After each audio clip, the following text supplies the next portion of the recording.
di channel Ernawati ya. Semoga hari ini sahabat-sahabat dimanapun berada sehat selalu ya. Amin ya robbal alamin. Ya, temaku hari ini adalah tentang hipertensi atau HDK. Apa sih itu HDK? Tonton terus ya di channelnya Ernawati. Jangan lupa like, share, and comment. Makasih. Jadi HDK sendiri adalah hipertensi dalam kehamilan. Jadi banyak banget ya sekarang ibu-ibu hamil yang kena hipertensi. Kenapa sih bisa terjadinya hipertensi?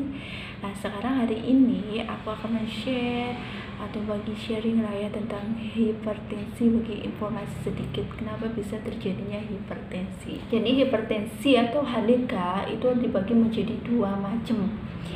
Hipertensi dalam usia kehamilan 20 minggu dan satu lagi adalah usia kehamilan lebih dari 20 minggu. Kalau misalkan usia kurang dari 20 minggu juga dibagi menjadi dua.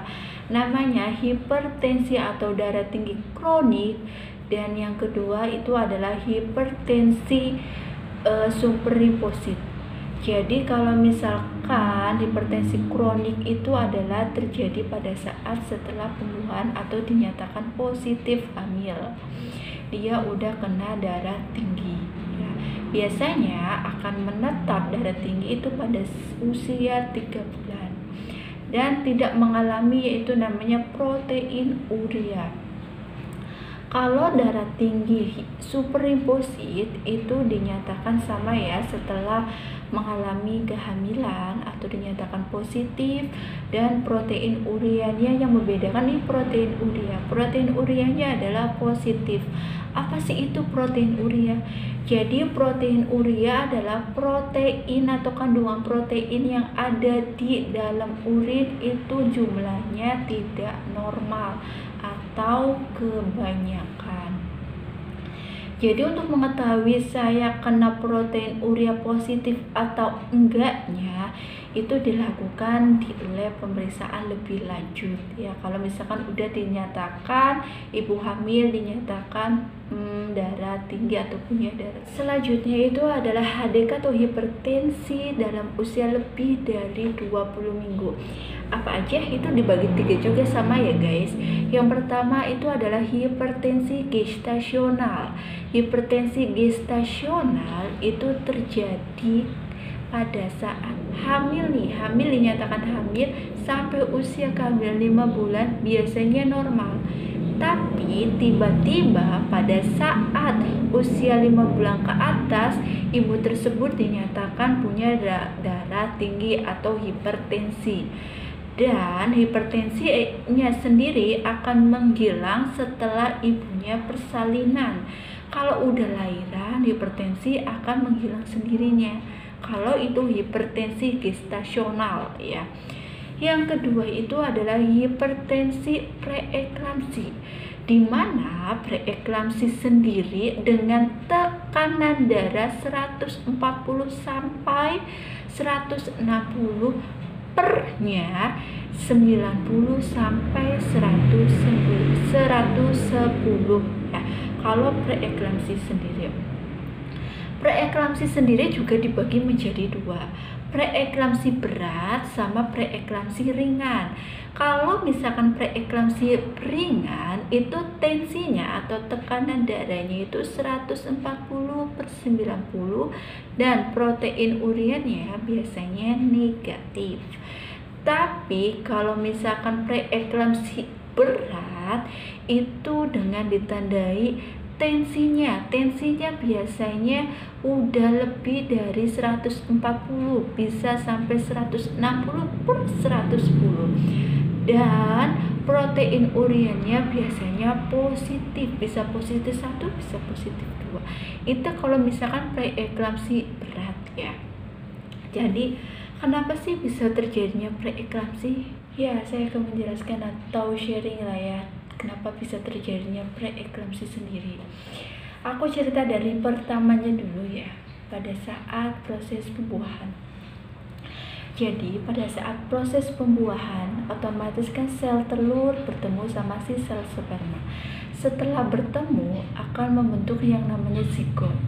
Zigot lama-lama kan dia akan berkembanglah dia akan membelah diri, namanya si morula. Morula biasanya berbentuk seperti anggur. Setelah berbentuk seperti anggur, udah berkembang, dia berkembang lagi si morula menjadi trophoblast. Nah, trophoblast sendiri inilah yang nantinya menjadi si plasenta. Ya, aku kasih gambaran sedikit ya. Aku tadi udah coret-coretan di sini. Ini ya yang tadinya udah ketemu si sel telur dan si sperma. Nih si morula tumbuhnya seperti anggur. Nah, nanti dia akan dikelilingi yang namanya selaput. Nanti ini yang bulat si morula ini yang akan menjadi bakal janin. Di pinggir-pinggirnya inilah yang akan menjadi plasenta. Nah, plasenta ini yang akan menempel pada dinding rahim ya, pada dinding rahim. Maaf ya guys, gambarnya jelek. Ini ceritanya rahim kita. Ini namanya dinding rahim. Nah, nantilah ini yang menjadi tumbuhnya plasenta. Ini si bakal janin. Jadi, kenapa bisa terjadinya preeklamsi? Si plasenta sama dinding rahim, istilahnya itu dia kayak nggak klik, kayak apa ya, nggak satu arah gitu ya, nggak satu jalan nih. Kalau misalkan dinding rahim sama plasenta satu arah, dia tidak akan menghambat si aliran darah atau sari-sari makanan menuju nutrisi buat si dedenya. Dari mana sih dede nutrisinya?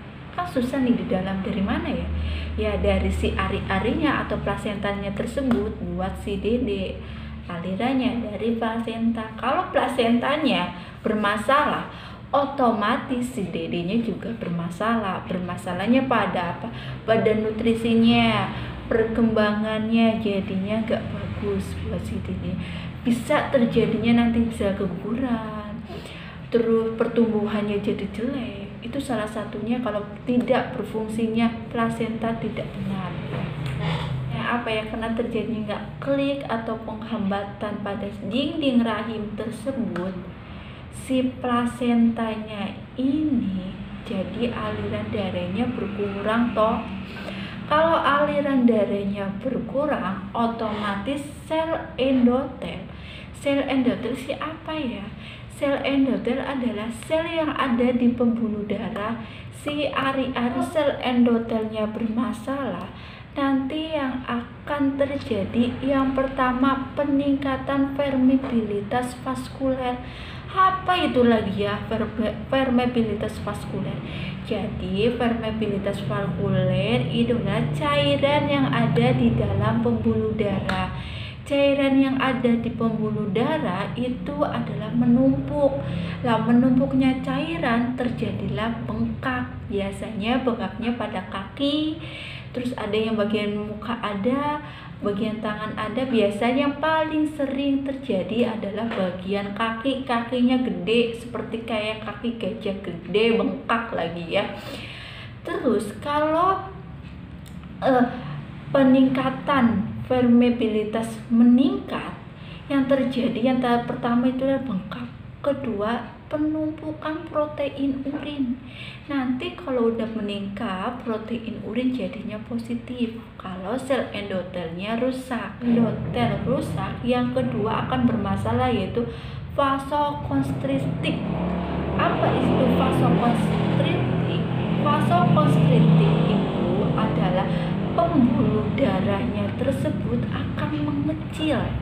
Kalau sudah mengecil, istilahnya dalam lumennya ya, di dalam pembuluh darahnya semakin mengecil, otomatis darah yang akan mompak ke jantung terhambat kan.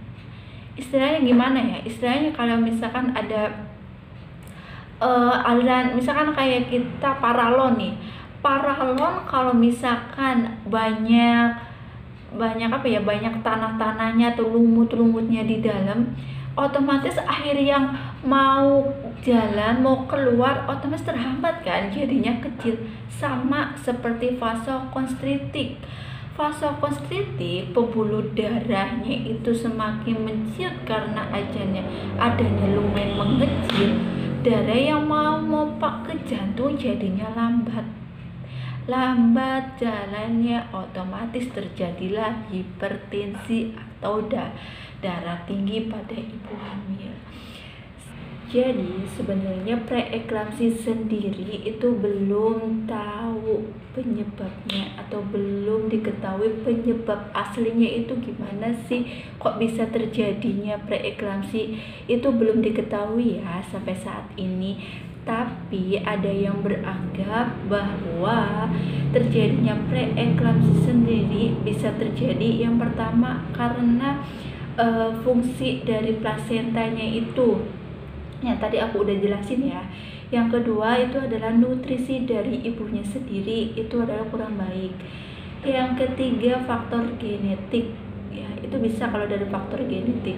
Yang keempat itu bisa dari misalkan persalinan pertama beliau udah punya riwayat darah tinggi, terus tiba-tiba setelah lahiran darah tingginya hilang, terus hamil anak kedua kemungkinan bisa darah tinggi juga. Itu riwayat sebelumnya juga bisa ya kalau bisa terjadinya preeklamsi sendiri. Jadi penyebab dari utama kenapa terjadinya preeklamsi sendiri saat ini belum diketahui. Kalau sudah terjadinya preeklamsi tidak bisa dicegah lagi. Jangan sampai yang terjadi karena HDK nomor 3 itu adalah eklamsi. Apa itu eklamsi?